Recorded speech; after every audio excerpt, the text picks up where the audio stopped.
बर्वेश TV vlogs. आज मी तुम्हाला ताजमहल बद्दल माहिती देणार आहे। तुम्हाला माहिती आहे का की ताजमहलच्या मिनारांचं निर्माण असं केलं आहे की मोठा भूकंप जरी आला तरी या चारही मिनार महलावरती नाही पडणार, बाहेरच्या साईडला पडेल। ह्याचं मुख्य कारण असं आहे की भूकंपच्या टाइम ताजमहलला कमी हानी होईल। आणि जर ताजमहलला यमुना नदी जवळ नसतं बनवलं तर ताजमहलचा खालचा भाग काय वर्षातच तुटला असता आणि या ताजमहल असं वर्षानुवर्ष उभं नसतं राहिलं। असं यामुळे कारण ताजमहलच्या खालच्या पारामध्ये लाकडं सुद्धा वापरले आहे आणि यमुना नदीचं पाणी जमिनीतून लाकडाला नमी द्यायचं काम करतं, ज्याने हे ताजमहल मजबूतीने उभं आहे। पण यमुनाचं पाणी दरवर्षी सुकत चाललं आहे, जे ताजमहल साठी चांगली गोष्ट नाहीये। त्यात शहाजहानने सफेदीची शान ताजमहलला मुमताजच्या आठवणीमध्ये बनवलं होतं आणि स्वतःसाठी यमुनेच्या पार काळ्या रंगाचं ताजमहल बनवणार होते। इकडं त्यांना दफन करणार होते, पण काय कारणामुळे हे काळ्या रंगाचं ताजमहल कधी बनवलंच नाही।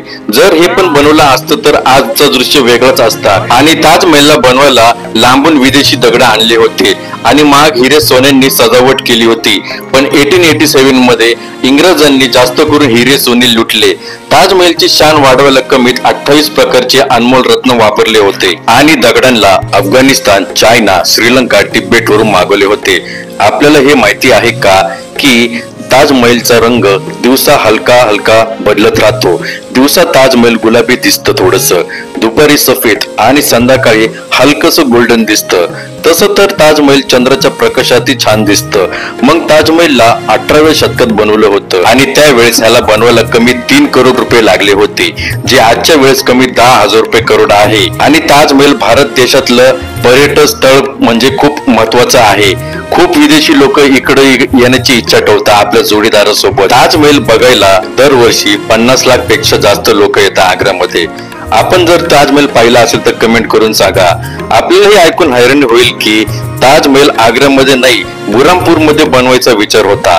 शहाजहानने ताजमहलला बुरहानपूर मध्ये बनवणार होते, जिकडे मुमताजची डेथ झाली होती। पण बुरहानपूर मध्ये सफेद संगमरमरची कमी होती, त्यामुळं ताजमहल आग्र्यामध्ये बनवलं। ताजमहलला पूर्णपणे बनायला 22 वर्ष लागली। ताजमहलला बनवायचे काम 1632 मध्ये चालू केलं होतं। ताजमहलचे बगीचे आजच्या टाइम पेक्षा खूप छान होते।